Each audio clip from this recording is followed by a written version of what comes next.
जय हिंद, नमस्कार। मैं अंबर जैदी स्वागत करती हूँ आप सबका एक बार फिर से हमारे आज के कार्यक्रम में। आज हम बात करेंगे गाज़ा, इज़राइल और या फ़िलिस्तीन की बात करें टू बी प्रिसाइज़, क्योंकि फ़िलिस्तीन और इज़राइल की जब बात होती है तो ये बड़ा सवाल निकल कर आता है कि इन दोनों ही देशों को किस-किस देश ने एक देश के रूप में स्वीकार किया है। अब इस कतार में फ्रांस की बात हो रही है। फ्रांस भी पैलेस्टाइन को एक कंट्री के रूप में स्वीकार करने जा रहा है और ईस्टर्न यूरोप ने लगभग सभी देशों ने फ़िलिस्तीन को मान्यता दे दी है। वेस्टर्न यूरोप और अमेरिका की बात आती है, तो ये पूरा जो ख़ैमा है, ये इससे दूर जाता नज़र आता है। हम आज मुद्दे पर बात करेंगे कि आखिर फ़िलिस्तीन और इज़राइल की जब बात करते हैं, ये भी बात निकल कर आती है कि फ़िलिस्तीन और इज़राइल की बात आती है, तो इज़राइल अब इस मुकाबले में पीछे छूट गया है, फ़िलिस्तीन आगे निकल गया है, फ़िलिस्तीन के पास ज़्यादा देशों की स्वीकृति है। इस स्वीकृति से किसको क्या फ़ायदा होता है या कॉन्फ्लिक्ट है, इसमें कुछ बढ़ता या घटता है या किसके पास कुछ ज़्यादा पॉइंट्स आ जाते हैं, इस पर बात करेंगे। हमारे साथ मौजूद हैं गिरिधर मामली जी, इनको आप अक्सर देखते हैं हमारे प्लेटफ़ॉर्म पर और अलग-अलग प्लेटफ़ॉर्म्स पर। बहुत स्वागत है सर आपका, नमस्कार, जय हिंद। अंबर जी, आपको, आपके दर्शकों सबको मेरा प्रणाम, नमस्कार, जय श्री राम, हर हर महादेव, जय श्री कृष्ण। बहुत स्वागत है सर आपका। सर अब फ़िलिस्तीन को मान्यता देने के लिए फ्रांस भी आगे आ रहा है और ईस्टर्न यूरोप पूरा इसमें शामिल हो चुका है। वेस्टर्न यूरोप अभी भी दूर है, अमेरिका दूर है। अगर सर स्वीकृति की या मान्यता की बात करते हैं दोनों देशों को एक्सेप्ट करने की, तो फ़िलिस्तीन अब आगे निकल चुका है, इज़राइल अभी पीछे है।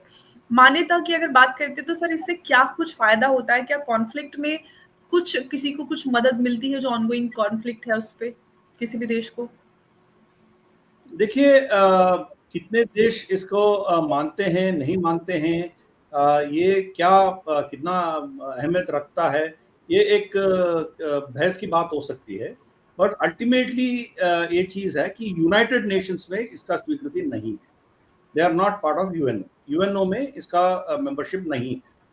उसके लिए सिक्योरिटी काउंसिल का रेजोल्यूशन होना है या पांचों देशों का सहमति बनना पड़ेगा और सहमति चाहिए। उसमें अमेरिका तो ना करेगी, तो ऑब्वियसली इनको स्वीकृति नहीं मिलेगी। एक चीज है। दूसरा, अब देखिए, जिन देशों ने इनको रिकग्नाइज किया है, वो इनके पासपोर्ट, इनके एम्बेसी और इनके जो जो भी है डिप्लोमेटिक, वो चल रहा है। अभी भारत तो कब की इनको रिकग्नाइज कर चुकी है। यासर अराफत के टाइम पे ही हमने रिकग्नाइज कर चुका है इसको, और हमने इनको बहुत से हमारी भारत की देश की अवार्ड्स भी दे चुके हैं इनको। तो इसीलिए हमारी तो उनका रिश्ता बहुत दिन से है। अब फ्रांस रिकग्नाइज करेगी नहीं करेगी, इससे ज्यादा फर्क तो पड़ने वाला नहीं है। मगर अमेरिका और अमेरिका के जो अलाइज है, वो पैलेस्टाइन को रिकग्नाइज नहीं करते हैं। उनमें आता है अभी यूके, फ्रांस, जर्मनी, फिर नेदरलैंड्स और फिनलैंड और Italy, Australia, New Zealand, Japan, south Korea, इनको छोड़ के बाकी सब रिकग्नाइज करते हैं इनको। हाँ, लिथुआनिया, लातविया, लातविया, इस्टोनिया, ये भी रिकग्नाइज नहीं करते हैं। बाकी स्कैंडिनेवियन कंट्री, स्वीडन, नॉर्वे, ये सब रिकग्नाइज करते हैं। और रिसेंटली नॉर्वे, आयरलैंड और स्पेन रिकग्नाइज किया है। पोर्चुगल रिकग्नाइज नहीं करता है। अब देखिए, यही चीज ताइवान के साथ भी है। बहुत से देश ताइवान को भी रिकग्नाइज करते हैं, असली चाइना को मानते हैं या अलग देश मान के उनका रिकग्निशन है। तो उनका नंबर घटते जा रहा है, वो अलग बात है। चाइना जो भी इनको रिकग्नाइज करते हैं, उनको खरीदने का कोशिश करता है, धमकी देने का कोशिश करता है, वो तो चल रहा है, वो अलग बात है। मगर ये चीज है, अब रिकग्नाइज करो मत करो, उससे क्या फर्क पड़ेगा। अभी कोसोवो है, कोसोवो को भारत रिकग्नाइज नहीं करता है, मगर अमेरिका रिकग्नाइज करती है। तो हम कोसोवो का कोई एम्बेसी भारत में नहीं रहेगा। तो ये सिचुएशन है। मगर फिलिस्तीन की बात करेंगे, कौन रिकग्नाइज किया नहीं किया, वो अपनी जगह पे है। मगर फिलिस्तीन जो देश है, उसकी हम बात करेंगे, तो फिलिस्तीन जो है, कभी भी इतिहास में, हिस्ट्री में कभी एक देश कभी नहीं रहा। फिलिस्तीन जो है, उस एरिया का नाम फिलिस्तीन रहा है। वहां का फिलिस्तीन ज्यूस और फिलिस्तीन अरब्स, ये नाम हुआ करता था। जब इज़राइल ने अपना देश का नाम इज़राइल रख लिया, तो जो फ़िलिस्तीन नाम है वो इसको चिपक गया और उनको वो अपना लिया। मगर कोई देश कभी नहीं था, ठीक है ना? तो जूडिया था, समेरा था, फिर ऐसे मतलब लेवांट, बहुत से नाम थे इनके। फ़िलिस्तीन एक्चुअली वो नाम का मतलब है कि जो समुद्र से आए लोग, उनका नाम था फ़िलिस्तीन। अब जो वहाँ मुस्लिम आबादी है उधर, वो शायद अरब ओरिजिन से हैं। अरब से आते हैं, अरब देशों से आते हैं वो। अरब की जब वहाँ जीत हुई है, जब उन पूरा इलाके सुल्तान द ग्रेट मैग्निफिसेंट उनके हाथ में चला गया, तब से ये इस्लामिक देश बन गया था। तो वहाँ मुस्लिम आबादी थी। तो फिर हम जानते हैं 1945 में सेकेंड वर्ल्ड वॉर खत्म होने के बाद यूएन मैंडेट के चलते हुए इज़राइल को गठन किया है। फिर ये सब खड़ा हो गया। तो अब इनका कोई अस्तित्व नहीं है, इनका कोई रेवेन्यू नहीं है, अपना कोई इनकम नहीं है। इज़राइल के बजट से ही पैलेस्टीनियन अथॉरिटी पीए जो है वो चलती है। पैलेस्टीनियन अथॉरिटी का भी गाजा में कोई कंट्रोल नहीं है, क्योंकि हमास ने डेमोक्रेटिकली वहाँ इलेक्शंस जीत के गाजा अपने कब्जे में ले लिया। और जो पैलेस्टीनियन टेरिटरी जो वेस्ट बैंक इज़राइल बोलता है, या एक्चुअली इज़राइलीस उनको जूडिया समेरिया बोलते हैं, उनको वेस्ट बैंक भी नहीं बोलते हैं उसको। तो वो चीज़, वो एरिया जो है, जो महमूद अब्बास की कंट्रोल में है, वहाँ पता नहीं ऑलमोस्ट 20 साल से वहाँ कोई इलेक्शन ही हुआ नहीं है। तो फिर ये चला रहा है, मतलब वो कोई डेमोक्रेटिक तो एस्टेब्लिशमेंट तो है ही नहीं है। उनके पास कुछ पैसा नहीं है। इज़राइल के बजट से ही उनका चलता है। तो जी। ये चीज़ है। इज़राइल उनको बंद तो करना सर आप चाहती है तो सवाल ये बंद नहीं कर। कर जी। सर ये फ्रांस का जो ये मूव है, क्या इसको बोल्ड मूव के रूप में देखा जा सकता है या इसको किस तरह से देखा जाना चाहिए इन शॉर्ट? इसमें 2 चीज़ हैं। एक, फ्रांस पहला देश होगा जो अमेरिका के करीब होने के बावजूद वो अमेरिका की जो पॉलिसी है उसके खिलाफ जा रहा है। तो जैसे मैंने कहा, Germany, UK, France, Italy, Belgium, मतलब नीदरलैंड्स, पोर्चुगल, ये लोग ये सब इज़राइल पैलेस्टीन को रिकॉग्नाइज़ नहीं करते हैं। स्पेन ऑलरेडी रिकॉग्नाइज कर चुकी है। वो भी अमेरिका का अलाय था, फिर भी वो रिकॉग्नाइज कर चुकी है, क्योंकि वहाँ जो लेफ्टिस्ट सोशलिस्ट गवर्नमेंट्स होते हैं ना, वो जनरली वो रिकॉग्नाइज करते हैं।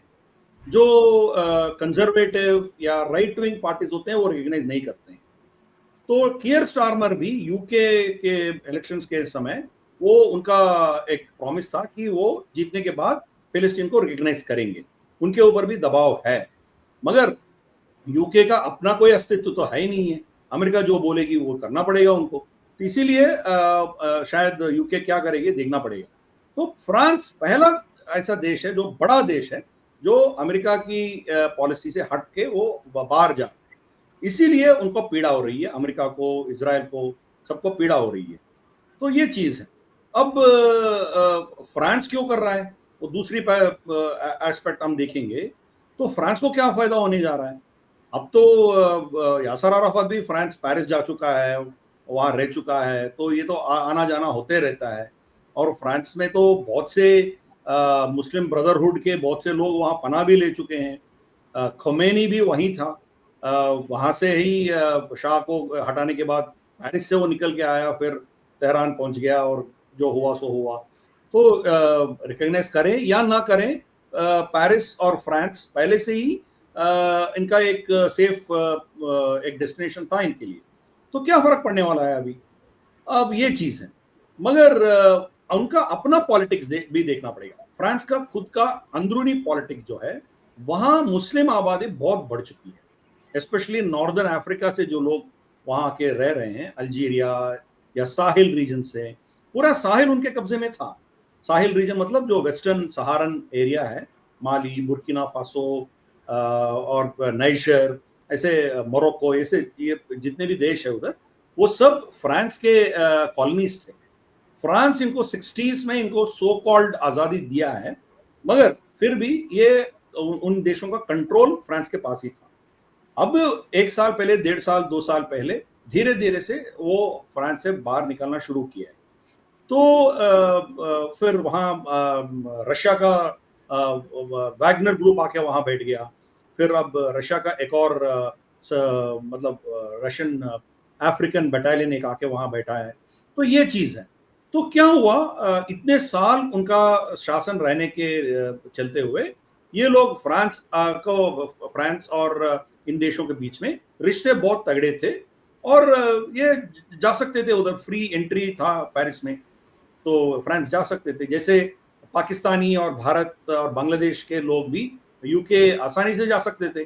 कॉमनवेल्थ के पासपोर्ट हुआ करता था पहले, अब जी। तो वो बंद हो गया, मगर कॉमनवेल्थ के पासपोर्ट के चलते हुए कॉमनवेल्थ सिटीजन वहां वोटिंग भी कर सकता था। मेरे पिताजी वहां पढ़ने गए थे टू डू पीएचडी, लिवरपूल गए थे, उस समय वो वोटिंग किया था वो 1960s में। तो ये था पहले। वैसे सिमिलरली फ्रांस भी यही था। तो इसके चलते हुए वहाँ ये जो अफ्रीकन मुस्लिम पॉपुलेशन बहुत तादाद में है, वो जी। सब वोट बैंक जो है ये सोशलिस्ट पार्टी जो इमानुएल मैक्रोन का पार्टी का समर्थन में है। तो इनको अपोज करने वाली पार्टी जो है वो जो मैरीन लपेन है, जो राइट विंग पार्टी है, वो ये चाहते हैं कि इनको एक्सपेल करें, जो फ्रेंच की सभ्यता, मतलब फ्रेंच सिविलाइजेशन से नहीं आते हैं, और उनको एक्सपेल करना है ताकि फ्रेंच नेशनैलिटी, फ्रेंच कल्चर को वो बचा के रखें, इसलिए इनको अपोज करती है। तो पिछले इलेक्शन में ये हारते हारते बच गया था इमानुएल जी। मैक्रोन की पार्टी। एक्चुअली वो हार गया था, मगर हम्म। जब दोबारा वोटिंग हुआ, टैक्टिकल वोटिंग के चलते हुए मैरीन लपेन को बाहर कर दिया है लोग, और मैरीन लपेन के ऊपर केसेस डाल के उनको इलेक्शन कंटेस्ट करने से भी रोक दिया है। तो इसीलिए अभी आने वाली इलेक्शन में ये क्रूशियल फैक्टर होने जा रहा है। ये मुस्लिम वोट बैंक या नॉर्थ अफ्रीकन वोट बैंक उनके लिए बहुत क्रूशियल होने जा रहा है। इसीलिए पैलेस्टाइन को रिकॉग्नाइज करेगा तो ऑटोमेटिकली वो समझता है कि उनका वोट बैंक उनके पीछे कंसोलिडेट हो जाएगा। ये उम्मीद से वो कर रहा है। नहीं तो सडनली एक दिन उठ के ये डिसीजन लेना, उसके लिए तो क्या फर्क पड़ने वाला है? ज्यादा फर्क तो पड़ने वाला नहीं है।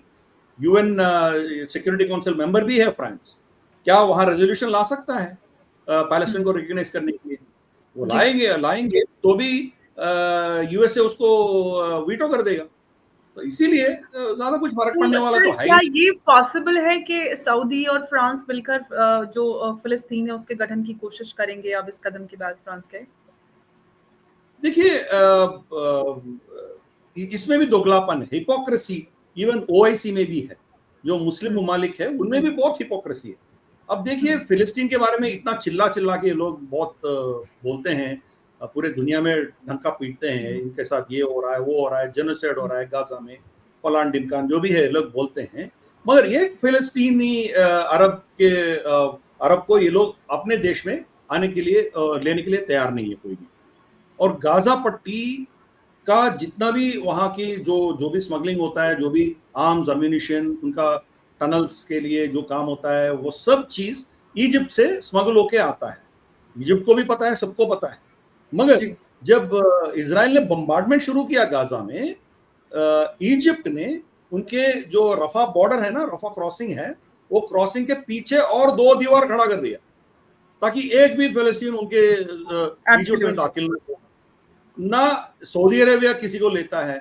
सीरिया में बशर अल असद के जो चलते हुए वहां जो जितना भी मतलब पिछले 10 साल से जो सिविल वॉर हुआ है, कितने लाखों मरे और बेघर हो गए हैं, उनको एक सीरियन को भी वो लेने के लिए तैयार नहीं है।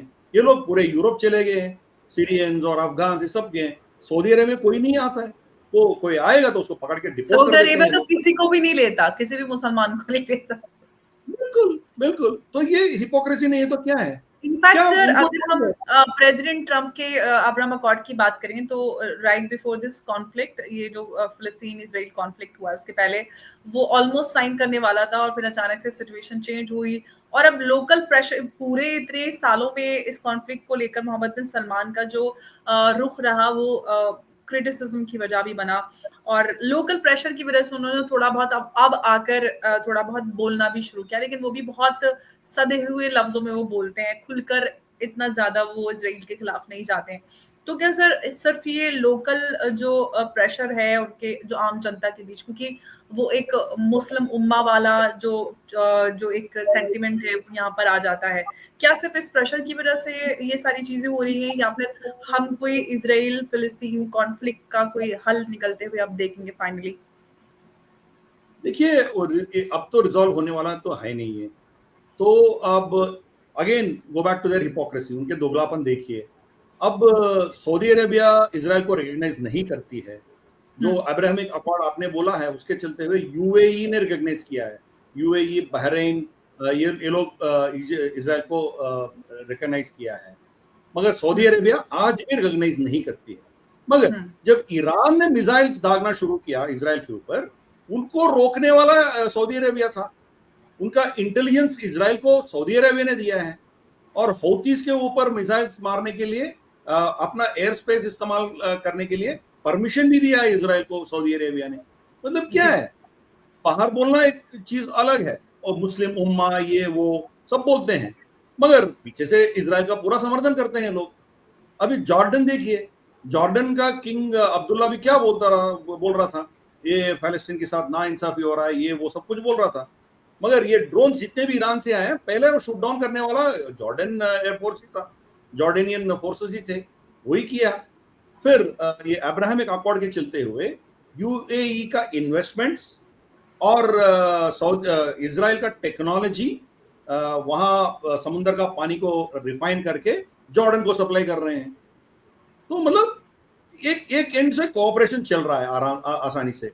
अब इधर भी देखिए आप, टर्की देखिए, रेसेप तायिप एर्डोगन हर दिन उठ के इजराइल को गाली देता है, ये ऐसा देश है वैसा देश है, जो क्या पता नहीं क्या क्या बोलते रहता है। मगर दोनों के बीच में ट्रेड तो चल रही है, दोनों के एम्बेसीज अपने अपने देश में है, मौजूद है। तो मतलब ये हिपोक्रेसी का कोई हद नहीं है।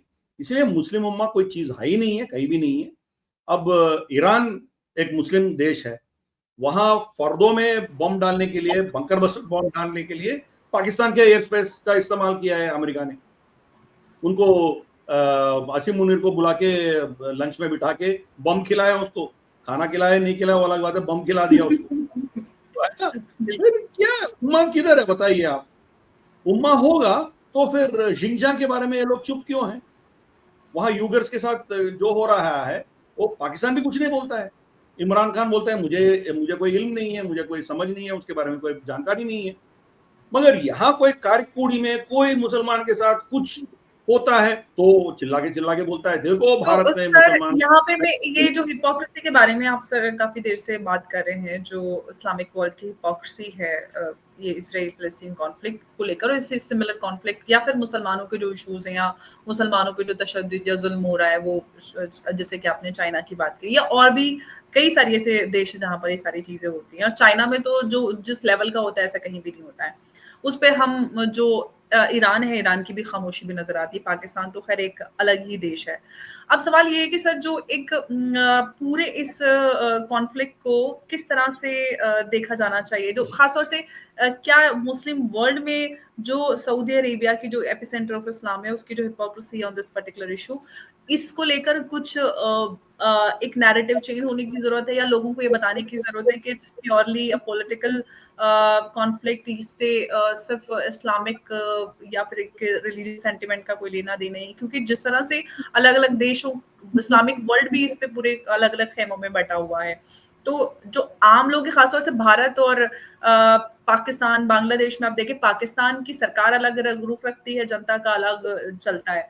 तो ये सब, इस सब को कैसे बदला जा सकता है, लोगों को सही जानकारी कैसे दी जा सकती है, ताकि अलग अलग देशों के अंदर जो मुसलमान रह रहे हैं वो अपने लिए कोई मुसीबत ना खड़ा करें, क्योंकि हमने देखा है कि अमेरिका में भी स्टूडेंट्स के खिलाफ और सब जगह जो भी कार्रवाई हो रही है उससे कहीं ना कहीं जो आम लोग हैं उनको मुसीबत का सामना तो करना ही पड़ता है। देखिए, ये सब सेंटिमेंट्स विप अप करने के लिए इस्लाम का इस्तेमाल होता है, कोई इस्लामिक कॉज तो है ही नहीं है। जो मैं हिपोक्रेसी की बात किया मैंने, वो एक्चुअली हिपोक्रेसी नहीं है, हर देश अपना इंटरेस्ट देख ले, बस उतना ही है। तो इसके चलते हुए हर देश का हिपोक्रेसी होगा। अब देखिए, भारत भी चुप नहीं है इसमें। भारत भी हसीना, शेख हसीना को हमारे पास यहाँ रखा है, बैठा है हमने, मगर बांग्लादेश के साथ हमारी एक्सट्रेडिशन ट्रीटी भी है। वो लोग हमें एक्सट्रेडिशन के बारे में पूछ रहा है, उनको एक्सट्रेडिट करने के लिए, हम थोड़ी दे रहे हैं उनको। तो ये है, अब हर देश अपना इंटरेस्ट देख लेगी, तो इसीलिए वो इस्लाम के एंगल से नहीं देखना है। सऊदी अरेबिया जो कर रही है अपना देश और अपना इंटरेस्ट के लिए वो कर रही है, सिंपल उतना ही देखना है। मगर इस्लाम की इस्तेमाल होती है सेंटिमेंट्स विप अप करने के लिए, कुछ चीज करने के लिए, और ये पीछे, इसके पीछे आप डीप गहराई में जाके देखेंगे तो कहीं ना कहीं अमेरिका का डीप स्टेट का हाथ आपको दिखेगा जी। तो अब देखिए, जब इजराइल ने बम्बार्डमेंट कर रहा था ईरान के ऊपर, एक रेड लाइन अमेरिका ने दिया था उसको कि आप खमेनी को आप नहीं मार सकते। क्यों भाई? खमेनी आपका दोस्त थोड़ी है, क्यों उनको नहीं मारना है? रेजिम चेंज नहीं करना है आपको, बस बम्बार्डमेंट करो, न्यूक्लियर इंस्टॉलेशन को मार के फिर वापस आ जाओ। चाहिए तो हम भी आएंगे, थोड़ा 4-5 बम डाल के जाएंगे, मगर रेजिम चेंज नहीं करना है। क्यों? क्योंकि वहां शांति हो जाएगी, पैलेस्टीन की मुद्दा नहीं रहेगा, फिर ईरान की कोई खतरा नहीं रहेगा। तो बेगाने शादी में अब्दुल्ला दीवाना, वो अमेरिका वहां बैठ के क्या करेगा? अमेरिका किस लिए चाहिए?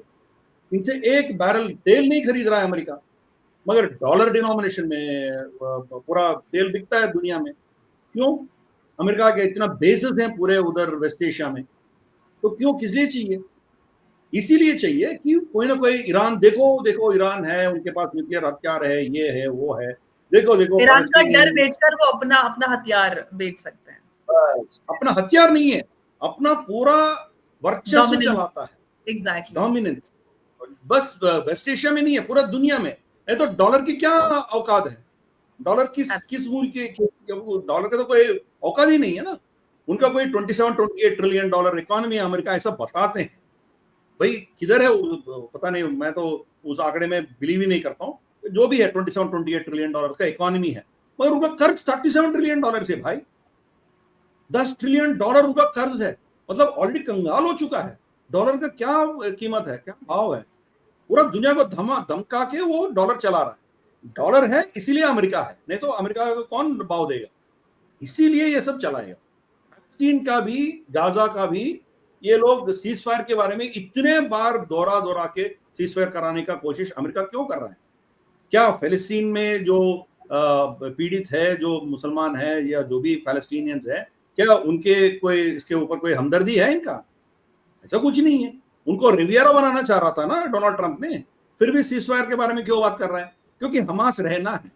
हमास खत्म हो जाएगा तो फिर हथियार किसको बेचेंगे? फिर वहां अपना कंट्रोल रखने के लिए क्या होगा? ये इन इन इन पालतू कुत्तों को ये पाल के रखा है। आइसिस किसका बना हुआ चीज है? अमेरिका का बना हुआ चीज है। तो ये चीज है ना। तो ये कहीं ना कहीं ये डीप स्टेट का अनरावा, देखिए अनरावा का कैंप्स में ही पूरे ये हमास के फाइटर्स खड़े थे, बैठे थे। यूरोपियन हॉस्पिटल के नीचे उनका टनल्स थे, उनका पूरा चला रहे थे। क्या यूरोप को कुछ पता नहीं था क्या? तो ये सब आप गहराई में जाके देखेंगे तो इट्स ऑल बड़ी पावर प्ले। बाहर हम जो हम क्या टीवी के सामने जो देखते हैं, पिक्चर्स देखते हैं, सोशल मीडिया में देखते हैं, हम बुद्धू है, हम उल्लू है। बस जनता को पागल बनाने के लिए, उनको धमका डराने के लिए, फिर धमकाने के लिए, भड़काने के लिए ये चीज इस्तेमाल होती है, और कुछ नहीं। पैलेस्टीन के बारे में किसी को भी हमदर्दी नहीं है। अभी इतना ढंका पीटता है पाकिस्तान। आपने बोला एक अलग देश है, वो देश ही नहीं है, वो एक फौज है। फौज के लिए एक देश बैठा है और कुछ नहीं होगा, वो भी है। अब जियाउल हक ने क्या किया है? 20,000 पैलेस्टीनियन अरब्स को वो मार दिया था। ये लोग उनके बारे में बात करते हैं, बेंजामिन नेतन्याहू को गाली देते हैं। या बंगाली, बेंजामिन, लाखों बंगाली मुसलमानों को मारा। हाँ, तो जितने कितने औरतों को महिलाओं के रेप किया, साथ कौन सी नस्ल बदल एग्जैक्टली। करने का, हाँ, नस्ल बदल करने का कोशिश कर रहा है उधर। अभी भी बलूचिस्तान में क्या हो रहा है? कितनों को अगवा कर रहे हैं, कितनों को मार रहे हैं। महरान बलोच अभी भी जेल में पड़ी है। वो क्या मांग 750 रही से है? ज्यादा एक्टिविस्ट अभी भी उनके बिल्कुल, वो क्या मांग कर रही है? बस जो अगवा किया आपने उसका अता पता तो बता दो, जिंदा है तो वापस करो, मर गया तो बता दो कि मरा है। तो यही चल रहा है ना उधर। पश्तून के साथ क्या कर रहे हैं वो? तो ये चीज है, ये दुगलापन, ये हिपोक्रेसी आपको हर जगह दिखेगा। और गहराई में जाएंगे, इस्लाम को इस्तेमाल करके ये डीप स्टेट काम चलाती है, ये हमें समझना चाहिए। तो ये हथियार, ये जो भी है, देर आर एक्सपेंडेबल। अफगानिस्तान क्या चीज है? अभी $200 बिलियन वहां खर्च हुआ है अमेरिका का, $200 बिलियन। अभी लेकिन जमीन में हाथ दिखाइए $200 बिलियन किधर है हाथ आपका? कुछ भी नहीं आया उनके। कुछ भी फिर नहीं भी है। मुंह छुपा के भारत ने भागना ही दस पड़ा बिलियन अमेरिका डॉलर के साथ। हाँ, भारत ने $10 बिलियन खर्च किया, दिखाने के लिए हमारे पास कुछ तो है। इंदिरा गांधी हॉस्पिटल है, उनके और पार्लियामेंट बिल्डिंग सबसे हमने बनाई है। सबसे स्ट्रांग चीज हमारे पास जो अफगानिस्तान के साथ हमारा एक पीपल टू पीपल कनेक्शन है, और भारत को लेकर जो अफगानियों की सोच है वो तो सर प्राइसलेस है। वो करेक्ट, करेक्ट। बट फिर भी हमारी इन्वेस्टमेंट दिख रहा है ना उधर। सलमान एब्सोल्युटली डैम बनाया हमने, इंदिरा गांधी हॉस्पिटल बनाया हमने, उनका पार्लियामेंट बनाया, सड़कें हैं, उनकी सब कुछ क्रिकेट दिखता टीम है। बनाई, उसको दो ट्रेनिंग, उसको होम ग्राउंड दिया, सारा कितनी सारी चीजें की हैं। $200 बिलियन किधर है? जमीन में दिखाओ अमेरिका। तो ये है चीज, that is all big round tripping है, एक पॉन्जी स्कीम है। यूक्रेन में भी यही हो रहा है। वो जोकर को बिठा दिया उधर, जेलेंस्की। जेलेंस्की ऑफिशियली वो जोकर था ना, वो कॉमेडियन था, एब्सोल्युटली उसको से बिठा कमिटेड। कॉमेडियन। ये राउंड ट्रिपिंग कर रहा है। जी। कॉन्ट्रैक्टर्स इन्हीं के होंगे, कॉन्ट्रैक्टर्स इन्हीं के होंगे। वो पूरा पैसा जाता है, और हमने इतना $1 बिलियन खर्च किया, इतना $1 बिलियन मतलब खर्च वही किया। वही तो सर कश्मीर फाइल का डायलॉग है ना कि सिस्टम तुम्हारा होगा। अरे, चाहे सरकार सरकार तुम्हारी, किसी का भी सिस्टम हो, हमारा है। सरकार किसी भी, है सिस्टम हमारा होगा। सिस्टम हमारा ही चलता है एब्सोल्युटली। ये। अब देखिए, उनका पेंटागन का ऑडिट हुआ है पिछले साल। $800 बिलियन का खर्च किधर हुआ वो दिखा नहीं पा रहा। एब्सोल्युटली। क्या जमीन खा लिया, आसमान में उड़ गया, क्या हुआ? $800 बिलियन, बताइए आप।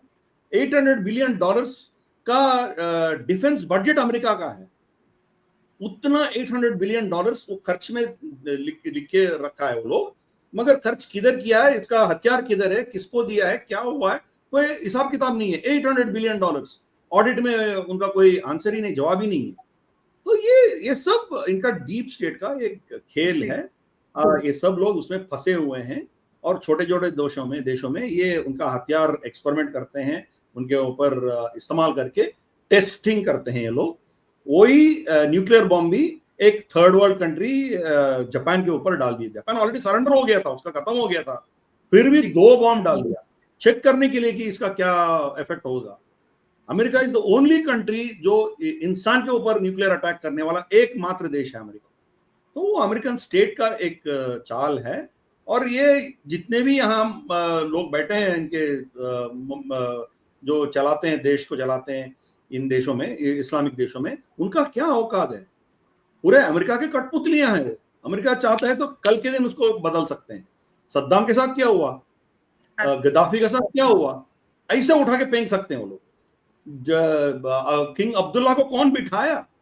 वो तो प्रॉफिट मोहम्मद का डिसेंडेंट था ना। वो जॉर्डन में क्या कर रहा है? वो तो सऊदी अरेबिया का बंदा है। मगर यहाँ हाउस ऑफ सऊद, ये लोग यहाँ शासन चला रहे हैं, तो उनको कहीं ना कहीं बिठाना है। एक नया देश जॉर्डन बना के उसको दे दिया, ट्रांस जॉर्डन रिवर, जॉर्डन करके नाम कोई देश था ही नहीं पहले, उनको क्रिएट करके उनको वहां बिठाया। ये सब ये लोग किया है ना। It is the West, it's the US and it's interest, वो लोग किया है। तो हम एब्सोल्युटली। जो देखते हैं वो सच नहीं है, इसके पीछे बहुत कुछ चलता है। इनका डीप स्टेट का, और इनका जो सोच है, इनका वर्चस्व चलाने के लिए, उनका पकड़ रखने के लिए, और यहाँ अपना शासन चलाने के लिए, अपना सोच चलाने के लिए ये लोग करते हैं। बट जी। क्या करें, दैट्स द रियलिटी। एब्सोल्युटली। तो फिलहाल ये समझ सकते हैं कि फिलिस्तीन इजराइल कॉन्फ्लिक्ट का कोई हल तो नजर नहीं आता है। देखते हैं कि अब जो कुछ भी चल रहा है उस पर आगे कुछ शांति की जो बात प्रेसिडेंट ट्रंप ने अपने कैंपेन के दौरान से ही शुरू की थी, वो फिलहाल होती नजर तो नहीं आ रही। लेकिन क्या शांति वाकई में इजराइल फिलिस्तीन और यूक्रेन रशिया कॉन्फ्लिक्ट पर हो पाएगी, ये अभी तो बहुत दूर का सपना नजर आता है। सर बहुत बहुत आपका धन्यवाद हमारे साथ आज की इस चर्चा में जुड़ने के लिए। नमस्कार, जय हिंद, जय भारत।